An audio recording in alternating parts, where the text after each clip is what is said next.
Tensions flared up in Abuja this morning as police dispersed fearless in October protesters at Utaku Market. Meanwhile, Benue State came alive with joy as youth celebrated Independence Day, filling the streets with vibrant drumming and dancing. Stay tuned as we dive into the top stories shaping the world today. Hi, welcome to What's Happening. These are top 10 stories. At number 10. A devastating flash flood swept through the southern city of Jiroft in Iran, tragically killing 15 people, most of them Afghan nationals. After a relentless search and rescue mission, authorities confirmed all victims were accounted for, ending the operation. With climate change intensifying weather extremes, Iran's battle with floods, despite being drought-prone, is becoming all too familiar.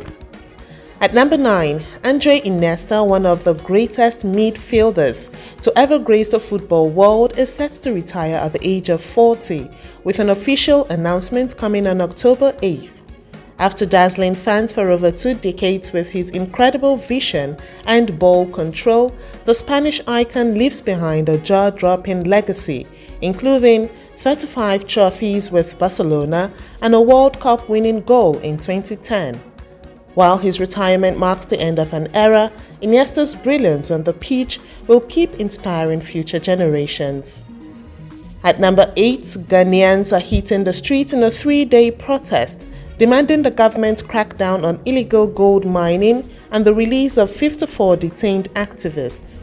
The protest, fueled by anger over the damage Galamsey is doing to water bodies and farmland, have gained traction ahead of the country's December presidential elections.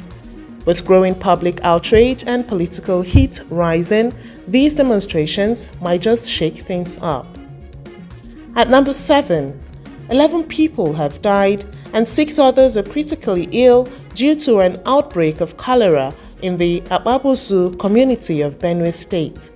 The alarming situation was reported 4 days ago, with the immediate past secretary of the Ado Local Government Council, Dr. Perpetual Ukafo, highlighting the urgent need for medical assistance as the local community grapples with mounting casualties. While the state's health commissioner, Dr. Yamma Otese, confirmed the outbreak, he downplayed its severity, only acknowledging one suspected case, leaving many in the community feeling abandoned.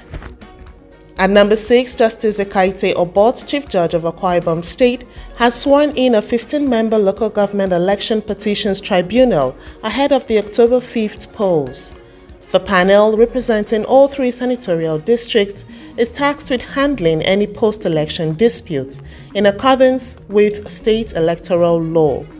Justice Abbott urged the members to uphold dignity and fairness, reminding them that local government elections are crucial to the democratic system. At number 5, an officer from the Yobe State Police Command, Inspector Mohammed Bolama, has been arrested for allegedly stabbing a man during a heated argument over a financial dispute.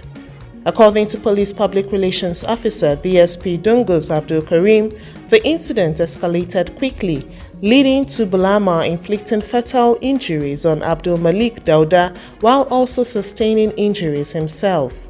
The Commissioner of Police, Garba Ahmed, has promised a thorough investigation and swift justice, stating that such misconduct won't be tolerated in the force. At number 4, President Tinubu has just announced that the long-awaited ExxonMobil-Seplat divestment will finally get ministerial approval in the next few days. In his Independence Day speech, Tinubu emphasized that the deal, approved by the Nigerian Upstream Petroleum Regulatory Commission under the Petroleum Industry Act, is part of his administration's commitment to free enterprise and regulatory integrity. This move is expected to boost oil and gas production, giving the economy a much-needed lift.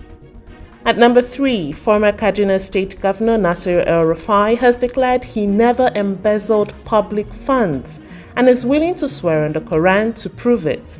Speaking on Freedom Radio, El-Rufai emphasized that he entered politics to serve, not to enrich himself, and is content with what he had before becoming governor. He dismissed accusations from the Kaduna State Assembly, which claims his administration misappropriated over 423 billion naira as a witch hunt. At number 2, Benue State youths turned October 1st into a lively carnival, celebrating Nigeria's independence with drums, dances, and colorful cultural outfits.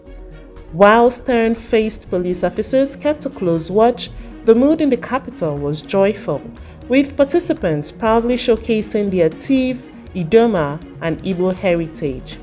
Organizer Tahil called it a cultural festival to mark the occasion, highlighting the unity in diversity. With protests brewing in states like Lagos and the FCT, it seems Benue chose a different, more festive path. Can't say that's a bad thing. Meanwhile, at number 1, things got heated early Tuesday morning when police officers dispersed fearless in October protesters at the taco market in Abuja. The protesters had gathered to call out the hardships caused by government policies, but the police shut it down before 9 a.m. This protest was part of a larger movement that kicked off with the hashtag #EndBadGovernance in August.